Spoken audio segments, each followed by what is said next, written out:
Can someone please help me to understand this whole Lala and Lawanda situation, because I'm confused.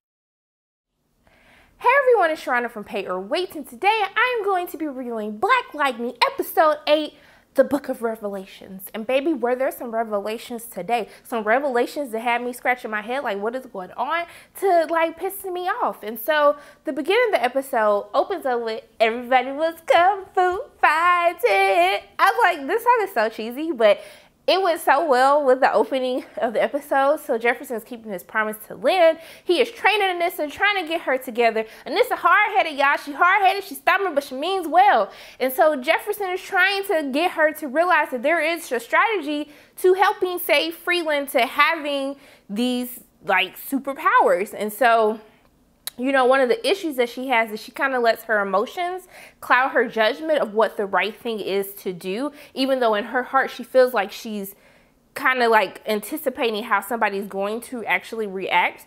And so, you know, he's trying to get her to understand that you have to first learn who you are. You have to learn your powers, understand like what you can do with your powers, even understand the fact that your powers can hurt people if you make a wrong decision. And so it's very nice to see him training his daughter, because I know that it would have to already be frustrating to be training, trying to figure out your powers and figure out how to do things the right way. But to also have your father doing it, and you know parents are so annoying because they know everything. I know back in my day, sir, just train me. Just train me for my powers, okay? That's all I need. I don't need no extra side stories. So, yes, the people of Freeland have turned against Black Lightning.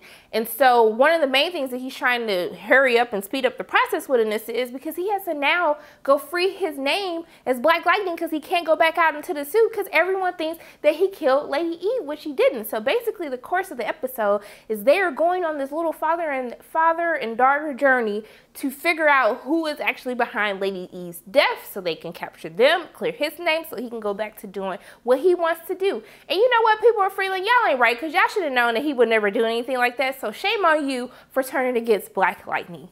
So y'all, I gotta talk about Gambi, because I told y'all Gambi wasn't ish. He wasn't gonna never be ish. And like, I knew that whatever secret he was holding, it was gonna piss me off. And it pissed me off, okay? And then let me tell you what you're not finna do. What you're not going to do is try to do this little church scene and have Gambi sitting there all like have a little tear coming down because the dude. No, you're not gonna do that. I don't feel sorry for you, Gambi. I don't rock with you. It ain't nothing that you can do to make it right. You can make it right, but you still ain't gonna be ish. So I just want you to know that I'm not gonna feel sorry for you. So these little scenes that they giving you to try to like have us feel sympathy, I'm not feeling it. Heartless, okay? Ice. When it comes to you, heart is made of ice, okay? Yes. So Gambi is talking to, we see Gambi pull up in a parking lot, and he's talking to his friend Martin, who I should have known when I saw him that he ain't never nobody nice on a TV show. He used to be on Scandal playing this Howard Doyle or something like that. He was rich and he ran for president. He wasn't ish either. So they having a conversation, and basically he's saying like, look, Gambi, I know that you were supposed to find information on Black Lightning to reveal who he was so we can go ahead and, you know, take care of him, but he's a problem now. He's a liability. If we can't control him, I don't like power that I can't control. So I'm letting you know now, I put a hit out on him, the ASA, some dirty government, I don't know, can someone in the comment section let me know, is the ASA and the shadow something, the little other thing that Tobias always talks about, are they the same thing? Like, or no? Or have I just not been paying attention? Just let me know. Somebody comment in the comment section if you have the answer to that question. But yeah, so he's telling him like, hey, we have a hit out on him. I don't need your help no more because we're just going to take him out. And so then they start talking about, he was like, I'm sick of this place. We've been here for over 30 years. Like, these people don't care about their community. They don't eat good. Everything fried. I was like, well, sir, it looked like you've been eating good from the looks of it, okay, Martin? Like, what you hating for? And then he was like, we started this years ago to help keep people docile and stuff like this. I was like, sir, how y'all just gonna do this whole experiment on like kids and stuff, and then like you realize they give them basically they created this drug, which is the green light that you're seeing. It's supposed to make the people docile. I don't know if there were like tensions that were happening back in the community 30 years ago. So instead of them just, maybe if y'all just stop acting crazy, then the people wouldn't have to act crazy back at you. So instead, in order to control the people, because they're doing God's work, is what they said, that they wanted to create something to make everyone docile, just peaceful all the time, so pretty much they can do whatever they want to do. And so what they realized the effects of it was it gave the people the meta powers. So then they started taking the children and dissecting them, trying to study them to figure out like what happened or what went wrong. So I'm just like, y'all, this kind of like made me feel like this Tuskegee Airmen Project, when they basically took like a whole bunch of these like they took a whole bunch of sharecroppers back in the day who had syphilis. Like half of them had syphilis, half of them didn't. But they didn't even tell the people that they had syphilis. They said they had bad blood. And so basically they was going to give them like free burial services, give them free health care, free meals and stuff like that, because they purposely picked these African-American poor people. And basically they were trying to see how long like people could live with the effects of syphilis. Then in the midst of that study, after they lost their funding, they kept doing it and didn't even tell these people. Then, on top of that, they discovered the cure to syphilis and didn't even give the people the cure to syphilis, which was penicillin. And it wasn't right. And so when they were telling this story, it just made me think of that. And I was like, Gambi, I don't like you. Then he sit up here getting frustrated with Jefferson the whole episode, because Jefferson trying to clear his name. Like, I got to look out for me and mine. Like, I didn't figure this out. And Gambi like, well, let me check on it. No, Gambi, like, this is my life. No. And I need to train Anissa, so I can't do that. And so he's getting pissed off at Jefferson. And I'm just like, but Gambi, like, if you would just be honest and tell him what's really going on, like, maybe this can go a little bit easier. But you know you ain't issue. You know he gonna be mad. And you see from when Gambi tells him after Lynn comes to talk to him about, you know, Lynn did some research and she realized that the green light substance matched the same substance that Anissa gave her, that her grandfather had did back in like 86. And so she just like, dude, this is like 30 years ago, it's the same thing, like what's going on? She went to ask Gambi about it because Jefferson said like, yo, ask Gambi. And then she realizes that Gambi had something to do with this. And so she tells Jefferson to go talk to him.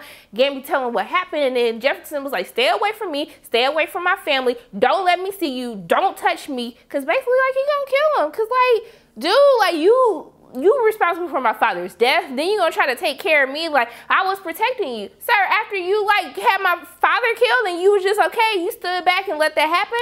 So I just like, I don't like you, Gambi. I don't like you. I ain't gonna never like you. It ain't gonna never be right with us, okay? It ain't gonna never be right, okay? So yeah, so that's the whole thing with the whole Gambi storyline. I'm sure there's more to this. Like, I just need to figure out how deep this goes, and I need to understand that the two organizations are the same, the ASA and then the little group that Tobias always talks about. So, y'all, my girl Jennifer got her powers. She got her powers. I thought they was going to wait till like the season finale or something, because they really dragged out the whole Anissa having her powers, then the family finding out about her powers. So I'm happy to see in the previews of next week's episode that, you know, after Jennifer tells Anissa at the end of this episode, she immediately goes to tell, Anissa tells her their dad is Black Lightning and blah, blah, blah. So I'm happy to see that the whole family's going to get together and we're going to have like a whole little, it's like a Black Incredibles, y'all. It's like the Black Incredibles family, except Lynn ain't got no powers. I'm sorry, Lynn, but sorry, you just didn't have the genes. But I'm trying to think. I really feel like that's all that happened. It was a lot. Y'all, why am I forgetting about Lala? Lala and Lawanda. No, we got to talk about this. Okay, so you see at the end of the episode from last week that was crazy. Lala, like, all of a sudden just woke up and came back, and Lawanda was like, do you believe in the resurrection? And then she, like, went into his chest, and the chest had a tattoo of Lawanda. And then I was just like, so, you know, Lala just comes back, and he sees the two dudes who rapping in the club, but that song was kind of high, y'all. Like, I was feeling that song. Like, I was grinding to it. I was like, okay, I can listen to this. But yeah, so Lala then has these people driving around, and Lala is talking to Lawanda, but I'm assuming that nobody else can see Lawanda but Lala. So I'm like, Lala, you haven't caught on that can't nobody else see her? Like, you don't think people won't think you crazy? Like, you don't think that's gonna make them want to take you out even more? And so I'm trying to figure out how Lawanda, like, how did this whole resurrection thing happen, y'all? Did I miss something? Was I just asleep at a certain part of last week's episode? I need answers to this, because then in the shower when they kissing and stuff, I was just like, Lawanda, he killed you. He shot you, and he pimped out your daughter too. You can't be kissing the enemy. Like, I know you trapped inside him or whatever it is. I don't know, because y'all was kissing and I was kind of confused. Like, I still don't know what's happening. I'm just confused, y'all. I'm so confused. Like, I need answers to this. Like, how are you, like, how did he come back? How is she controlling all this? Why are they friends? Because, like, why you not mad that he killed you? I just have so many questions, y'all. And I don't have the answers to them, okay? But I need the answers.